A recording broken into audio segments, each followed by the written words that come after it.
Ce qui me motive créativement, c'est d'avoir peu d'instruments et d'essayer de faire tout avec. Melody Makers, le podcast qui décortique, analyse, épluche la musique. Melody Makers. Dans cet épisode, c'est l'un des piliers de la French Touch, Alan Braxe, qui nous ouvre les portes de son studio. La French Touch, vous savez, ce mélange de techno house à la française, apparu à la fin des années 90. Stardust, Music Sounds Better With You, ça vous parle ? Avec Thomas Bangalter, ex-moitié de Daft Punk, et Benjamin Diamond, ils ont composé ce morceau qui fait encore danser la planète entière. Alan Braxe décortique pour nous In Love With You, son single sorti en 2003. Branchez le casque, montez le son, on l'écoute. Alan Braxe, bonjour. Est-ce que tu peux te présenter pour commencer cet entretien ? Je m'appelle Alan Braxe, c'est mon pseudo de musicien. Je fais de la musique depuis 1997, c'est la date de sortie de mon premier disque. Oui, c'est le morceau Vertigo, sorti sur le label Roulé, label fondé par Thomas Bangalter. DJ également. Et également un label que j'ai créé en 2000. Alors, Alan Braxe, c'est pas ton vrai nom. Comment t'as choisi ce nom d'artiste ? Mon vrai prénom c'est Alain, je cherchais un autre nom, donc j'ai pris Braxe, qui est un petit village dans lequel j'habitais quand je faisais j'ai débuté ma carrière. Est-ce que tu peux nous dire quelles étaient tes premières influences musicales ? J'ai commencé à écouter un peu la même chose que mon frère, qui était donc mon aîné, et qui lui écoutait pas mal de punk, et puis de la new wave anglaise. Donc ça, c'est mes premières influences. Et ensuite, vers 13-14 ans, moi, j'ai commencé à écouter du R&B américain, genre des trucs genre Alexander O'Neill, un petit peu de hip-hop, puis tout ça a perduré jusqu'à 17-18 ans. J'aime vraiment la musique dans un sens général. J'aime tout type de musique. Alors, à quel moment tu as découvert la musique électronique ?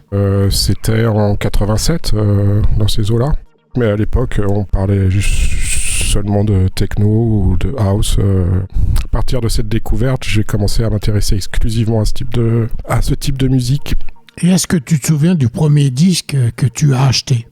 Le premier disque que j'ai acheté, c'était un truc de Underground Resistance, un truc qui s'appelle X101, que j'avais entendu dans un club le morceau m'avait sidéré, et donc j'ai récupéré les crédits, et puis je suis allé acheter ça, et puis voilà.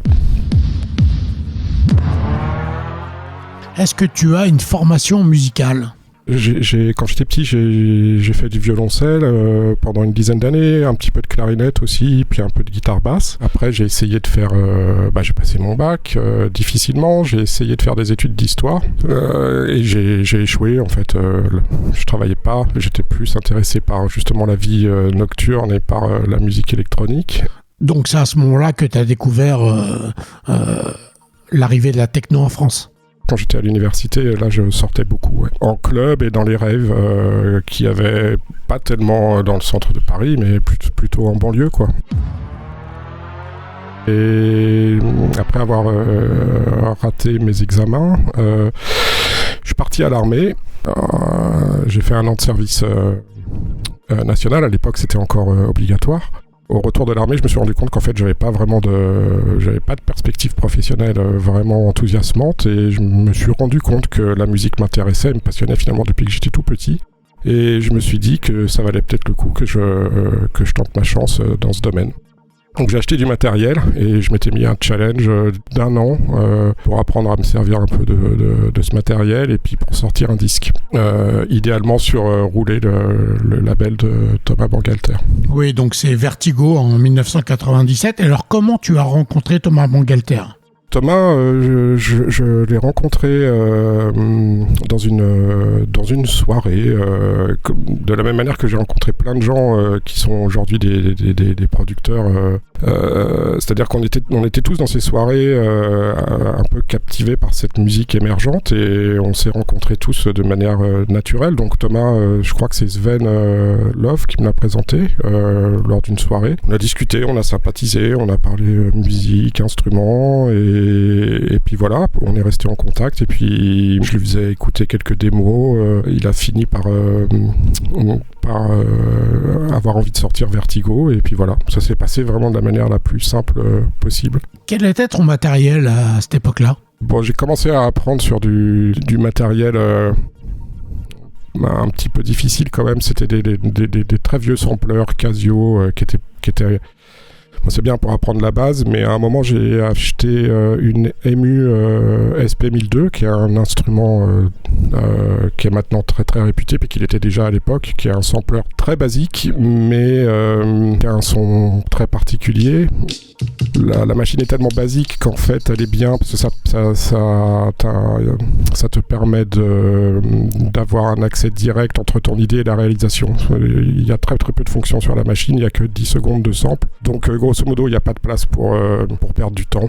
Donc c'est une machine qui est assez rapide à apprendre.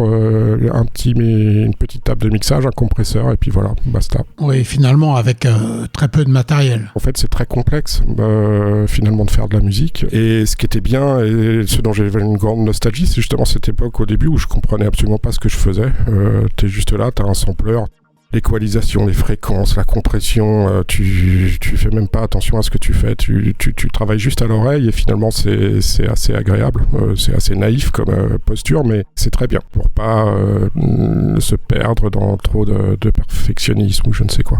Et finalement, très peu de temps après, puisque en 1998, tu montes un groupe avec Thomas Bangalter et Benjamin Diamond, avec lequel d'ailleurs vous allez faire un seul morceau qui va devenir un tube planétaire et qui reste un morceau de référence de ce qu'on va appeler plus tard la French Touch. C'est le groupe Stardust et là c'est Music Sounds Better With You. Alors comment ça s'est passé ? Juste après que je sorte Vertigo, il y a les soirées Hometown, qui étaient des soirées régulières au Rex, qui m'ont proposé de faire un live.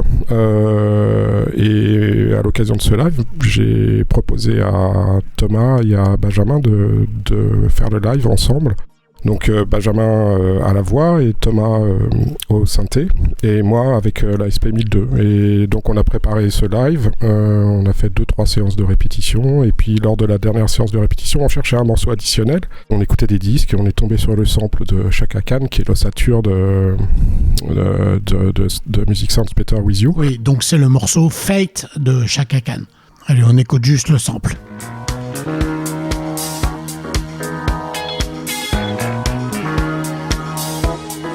Oui, donc, excuse-moi, je t'ai coupé, et donc tu disais ?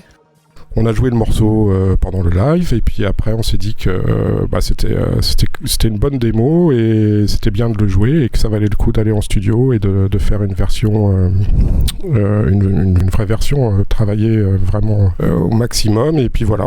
Ça vous a pris combien de temps pour faire ce morceau ? Ça a été fait en une semaine dans le studio de Thomas. Ah ouais ? Très simplement, quoi. On pensait pas du tout qu'il y aurait un tel impact avec ce morceau. Et comment vous avez compris que ce morceau allait exploser et devenir un véritable carton dans le monde entier, en fait ? Comment on s'est rendu compte que ça allait marcher ? On s'en est rendu compte peut-être un mois ou 6 semaines après la sortie. Il y avait une espèce d'engouement, une sorte d'engouement spontané. Déjà, ça a beaucoup, ça marchait très bien dans les clubs. Donc les DJ le jouaient et la réaction était généralement très positive à chaque fois que les DJ jouaient le morceau. Et ensuite les radios ont commencé à le jouer, des radios spécialistes mais aussi des radios plus grand public. Et à partir de là c'est un espèce d'effet boule de neige, ça a pris tout seul en fait. Donc le disque à ce moment-là était toujours surroulé, distribué en vinyle et puis ensuite il y a une licence qui a été passée avec Virgin et voilà, le disque est sorti en CD à l'été, enfin pendant l'été, puis ça s'est bien vendu. Bon, tu vas pas t'arrêter là puisque en 2000 avec Fred Falk vous sortez un morceau qui s'appelle Intro et là aussi nouveau succès. Pourquoi est-ce que Intro a marché? J'en ai aucune idée. Bon, en tout cas, c'est un morceau que j'ai fait avec Fred. Avec Fred Falk. On s'est rencontrés pendant le service militaire. Et après le service, on avait bien sympathisé pendant le service. Et après le service, on s'est dit que ça valait peut-être le coup qu'on essaye de faire de la musique ensemble. Et là, nouveau coup de génie, puisque le sample utilisé pour Intro, c'est le morceau Crush on You du groupe Les Jets. Allez, on écoute juste le sample original. Et après, tu nous racontes l'histoire de ce morceau. Donc ça, c'était genre fin 99. En 2000, moi, j'ai fait mon label, tout début 2000. Et donc, Intro, c'est la première référence du label. Le morceau, il s'est fait très, très rapidement, en une journée. La base, toujours pareil, comme pour Stardust, la base c'est un sample. Et puis après on a rajouté les drums, Fred a fait la basse. Et puis l'arrangement du morceau ça a été fait en une après-midi, donc c'est très très très rapide. C'est sorti en vinyle et puis pareil, ça s'est bien passé assez rapidement. On n'imaginait pas du tout que le morceau allait me plaire à ce point-là. Et puis, au tout début des années 2000, tu vas créer ton propre label, Vulture, où là, tu vas sortir plusieurs références, notamment ce morceau, Paradise, qui lui aussi a été un énorme succès. Alors, tu peux nous en parler? Et puis surtout, le décortiquer un petit peu? J'avais le souhait de faire un petit label comme ça et de sortir des vinyles et puis de faire de l'expérimentation musicale en toute liberté. Donc ce morceau The Paradise, il a été fait en 2002 ou 2003, je sais plus exactement, assez rapidement, 2-3 jours. Morceau très simple. Sur le morceau, il y avait que donc 1, 2, 3, 4, 5, 6 pistes. Et le point de départ du morceau, c'est un son, c'est quelque chose de tout bête. En tout cas, c'est le point de départ, c'est la première piste enregistrée. Moi, j'ai un peu une obsession pour tous les sons de voix, pas forcément. J'adore les chanteurs et les chanteuses, mais j'aime aussi la texture de la voix. Donc, dans les sampleurs, j'ai pas mal de sons de tenue de voix, des A, des OU, des sons comme ça. Et il y a des sons qui sont bien dans ce registre. C'est des sons des années 80 et 90 qui étaient fournis pour les sampleurs émus. J'avais une disquette d'un son de voix pour l'émulator et ça faisait... Et donc j'ai juste fait 2 notes qui sont celles-là. Alors attends. Hop. Voilà, ça c'est le point de départ.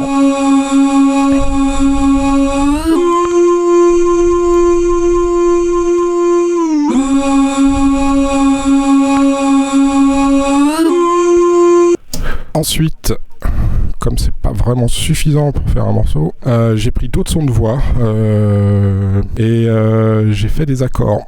3 notes, truc tout bête. Et donc là, je vais les rentrer.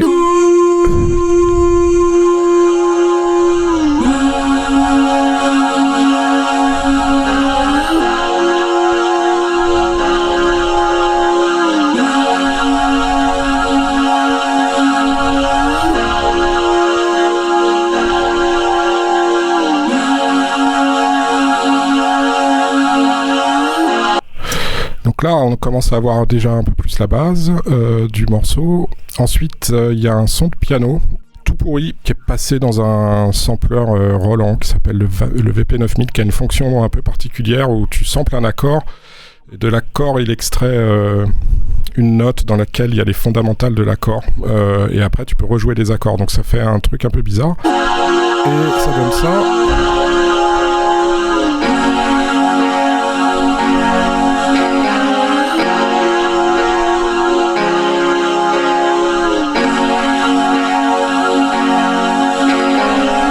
Voilà, après une basse qui vient d'un petit expander Roland MKS 50, c'est un truc vraiment basique.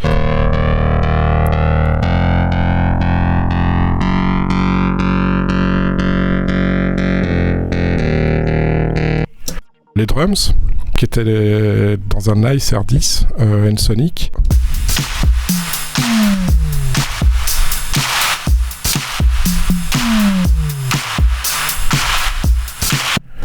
ça ensemble, ça fait l'instru.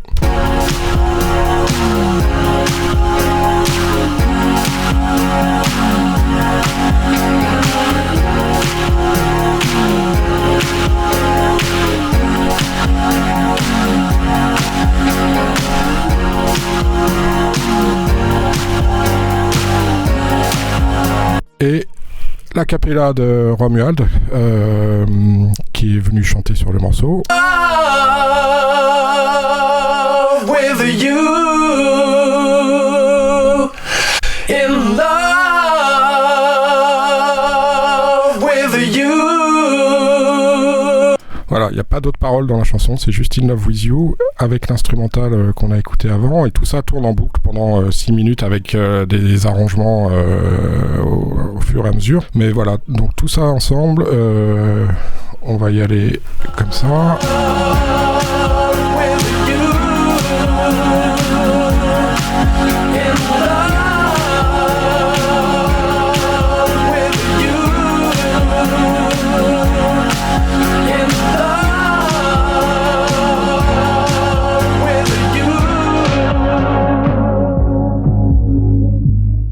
Voilà, pour finir calmement. D'où vient ton inspiration en dehors des samples que tu vas utiliser? Enfin, disons qu'une particularité de la musique électronique, c'est que tu fais tout. Tu fais la musique et tu fais la production. Donc il y a la production, il y a tout un... Normalement, c'est un peu... il y a une partie artistique et il y a une partie purement technique dans la production. Et normalement, c'est les ingénieurs du son qui font ça. Et ils font des études pour ça. Et quand la plupart des producteurs de musique électronique ont fait ça par défaut, de manière complètement empirique. Il y a cette situation au début où tu fais les choses, tu ne comprends pas ce que tu fais, et puis au gré du temps, tu essayes de commencer à comprendre ce que tu fais, et c'est là que ça devient pas très bon en fait. Quel est alors ton setup aujourd'hui? Je me suis rendu compte que les quelques trucs qui moi me plaisent a posteriori de ce que j'ai fait, c'était des choses qui étaient faites le plus simplement possible, avec pas trop de matériel, sans ordinateur, parce qu'au début, pendant 7-8 ans, je travaillais sans ordinateur. Donc là, aujourd'hui, pendant 2 ans, là, j'ai travaillé sans ordi. J'en ai repris un qui me sert plus de magnéto et qui me sert à éditer des prises que je fais en externe avec un synthé modulaire ou des sampleurs. Et donc là, ce qui me motive, c'est beaucoup le synthétiseur modulaire et puis essayer de trouver le setup le plus simple possible, d'avoir très très peu d'instruments dans mon studio. Il y a un moment où l'ordinateur a pris le dessus et puis finalement ça me convient pas. Il y a des gens qui font du travail super en travaillant que sur un ordi, mais moi ça finit par me paralyser parce qu'il y a tellement de choix, tellement d'options, ça me semble infini et je préfère vraiment la limitation. Donc il m'a fallu beaucoup d'années pour comprendre ça et puis depuis que je l'ai compris, ça va beaucoup mieux. Il y a un aspect dont on n'a pas encore parlé, c'est le DJing. Toi, tu te produis beaucoup en DJ set. Alors, comment tu prépares tes sets? C'est très très excitant comme activité parce que c'est jamais la même chose en fait, c'est toujours un contexte différent. Tu arrives dans un endroit où tu connais personne, t'as une salle et t'as 2 heures pour faire ou 1h30 pour faire ton travail et pour faire en sorte que les gens soient contents. Et c'est une espèce de challenge à chaque fois. Donc moi c'est tout le processus que j'aime. Je suis très anxieux avant de mixer, mais j'aime bien ça, j'aime le fait de... Si par exemple c'est une soirée qui est le vendredi soir, le vendredi matin il faut se réveiller, prendre l'avion, aller dans le pays en question, t'arrives, tu vas dans ton hôtel, après tu fais le dîner avec le promoteur ou tout seul et puis tu sens que l'heure approche où tu vas commencer à travailler. Et moi le souvenir diffus qui me plaît, plus qu'un souvenir précis, c'est cette espèce de tension croissante jusqu'au moment où tu vas commencer, où ton set démarre. Et là, c'est vraiment agréable quand tu t'y mets, quoi. Quand tu te laisses aller et quand ça se passe bien, c'est assez grisant d'être sur scène comme ça et d'avoir un échange avec le public. Alors, donne-nous un petit secret. Qu'est-ce qu'il y a dans ton sac de disques? Disons que moi j'ai un sac avec peut-être 150 CD. La moitié, c'est des CD qui restent tout le temps là. Et puis l'autre moitié, c'est des nouveautés que enfin, ça change au fur et à mesure du temps. Et est-ce que tu prépares tes sets ou pas ? Comment je prépare ? Eh bien, si par exemple je joue le samedi, le jeudi et le vendredi, je vais chercher des nouveautés. La plupart du temps, j'édite les morceaux parce que les morceaux club, ils durent 4, 5, 6 minutes et moi je les joue 3 minutes, donc je raccourcis. Je les grave sur CD. Et qu'est-ce que tu as comme style de musique ? Je joue un peu de tout, je joue de la house, de la techno, parfois je joue des morceaux à des tempos beaucoup plus lents ou parfois beaucoup plus speed, donc il faut vraiment savoir ce que tu as dans ton sac de disques et ce que tu peux jouer. Est-ce que tu continues à acheter des vinyles ou pas ? J'achète plus de vinyle, j'ai tort, je vais peut-être acheter une platine pour mes enfants parce que ce serait bien qu'ils voient comment que la musique existe ailleurs que dans des ordinateurs, mais j'achète plus de vinyle depuis très longtemps et j'écoute assez peu de musique en fait. Et quand j'écoute de la musique, c'est beaucoup des vieux trucs des années 70 ou 80. Et très souvent même pas du tout de la musique électronique. J'adore vraiment de plus en plus les sons en fait, les batteries, comment les choses sont enregistrées, comment ça sonne. Et aujourd'hui, en juin 2023, t'en es où dans la musique ? J'ai eu une période, là, pendant 6-7 ans, j'avais rien sorti de personnel, en fait. J'avais fait des remixes ou de la production. En 2019, j'ai ressorti un EP sur mon label. J'en ai sorti un autre il y a quelques mois. Enfin bref, je me suis remis en marche, quoi. J'ai eu un espèce de petit passage à vide qui a duré longtemps, mais là, c'est bon. Alors justement, quels sont tes projets ? Parce que j'ai entendu dire qu'il y avait des choses qui se préparaient et je crois que tu vas revenir très fort. J'ai des projets, mais j'en parle pas parce que c'est en train d'être enregistré et quand les contrats seront signés et quand ce sera plus avancé, je pourrai en parler. Merci Alain. C'était Melody Makers, le podcast qui décortique la musique. Réalisé par Julien Louette. Plus d'épisodes sur toutes les plateformes. Partagez, commentez, likez. Si vous souhaitez découvrir les coulisses de mes entretiens, rendez-vous sur le compte Instagram Melody Makers Podcast. Vous y trouverez photos, vidéos et bonus. Merci pour votre écoute. Rendez-vous au prochain épisode.